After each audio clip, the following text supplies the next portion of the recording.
Halo penonton Love Indonesia yang budiman, dimanapun kalian berada, bagaimana kabar kalian hari ini? Saya doakan semoga kalian selalu sehat dan selalu dimurahkan rezekinya, amin.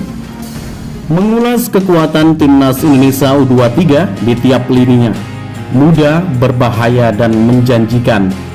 Namun seperti biasa, sebelum lanjut menonton video ini, tolong ringankan jari Anda untuk menekan tombol subscribe, like, dan nyalakan lonceng notifikasinya. Dan kalau sudah, kami ucapkan banyak terima kasih dan mari kita lanjut. Pelatih timnas Indonesia U23 Sintayong memanggil 33 pemain untuk digeber dalam rangka persiapan kualifikasi Piala Asia U23 2022. 4 pemain tidak dibawa ke Tajikistan karena sejumlah alasan. Namun itu niscaya tak mengurangi kekuatan keseluruhan tim jelang laga kontra Australia.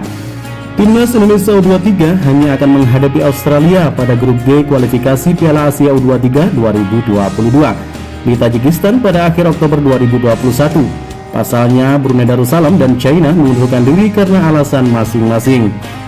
Timnas Indonesia U23 dijadwalkan bertarung dengan Australia dalam 2 leg pada Pamir Stadium Dushanbe. Leg pertama digelar 27 Oktober, disusul leg kedua pada 30 Oktober 2021. Adapun 4 pemain yang tidak mengikuti pemusatan latihan ke Tajikistan adalah Egy Maulana Fikri, Sahrian Abimanyu, Rahmat Irianto, dan Sadil Ramdhani.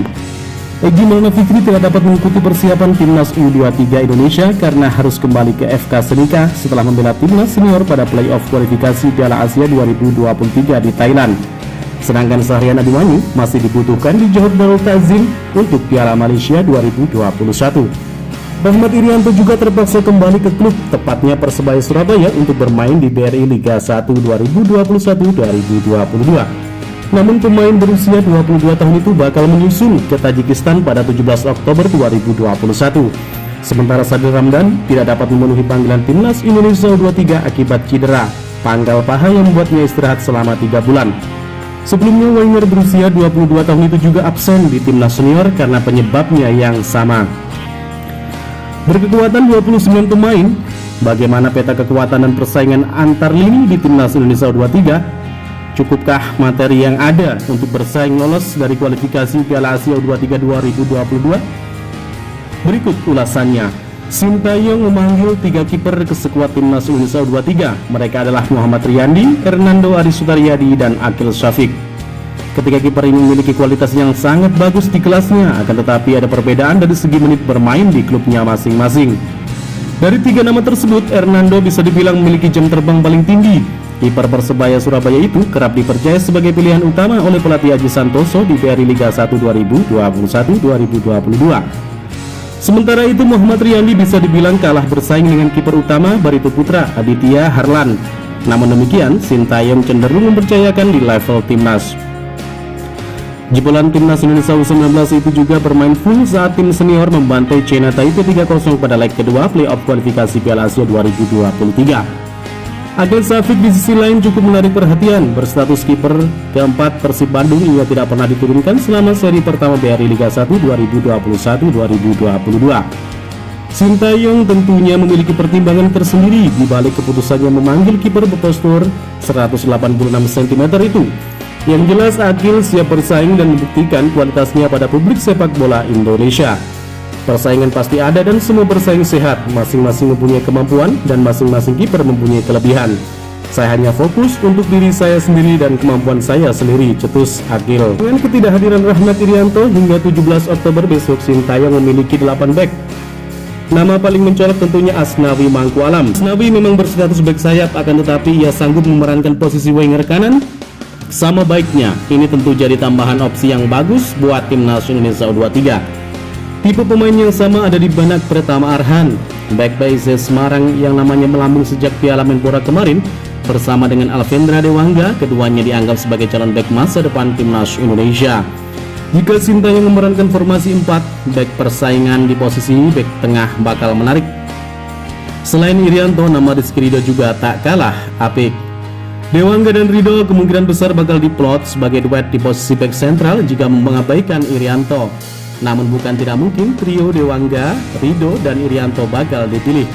Masih ada Bayu Fikri dan Komang Triwiguna yang juga bisa bermain sebagai back tengah. Kemudian Muhammad Firly dan Irsan Lestaluhu yang memiliki keunggulan berupa kecepatan.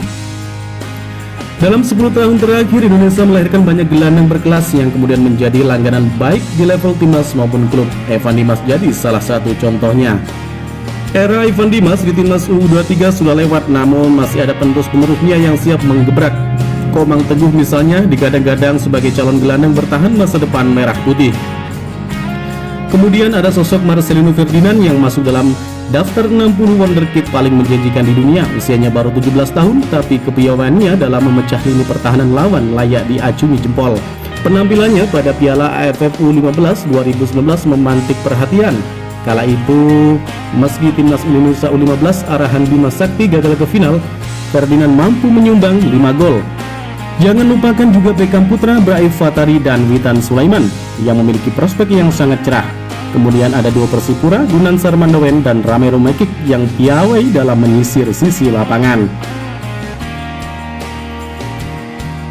Lagi-lagi Sintayong mempromosikan pemain belia di timnas Indonesia U23. Kali ini ada sosok Ronaldo Kuateh yang akan bersaing dengan nama-nama tenar macam Taufik Hidayat, Hanis Sagara Putra, dan Bagus Kahvi. Dalam daftar penyerang yang dibawa Sintayong ke Tajikistan, seluruhnya bisa dibilang memiliki kapasitas sebagai target man. Rabbani Tasmin, Hanis Sagara, dan Taufik misalnya merupakan sosok striker sentral layaknya Kuseda Haryudo di level senior.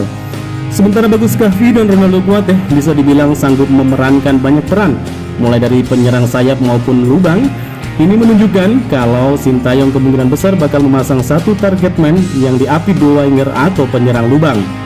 Mengenai hal ini, Coach Sintayong memiliki banyak opsi, sebab sejumlah gelandang bisa berperan sebagai winger seperti Witan dan Beckham Putra misalnya. Satu hal yang pasti, persaingan merebut tempat di lini depan timnas Indonesia U23 tidak akan mudah.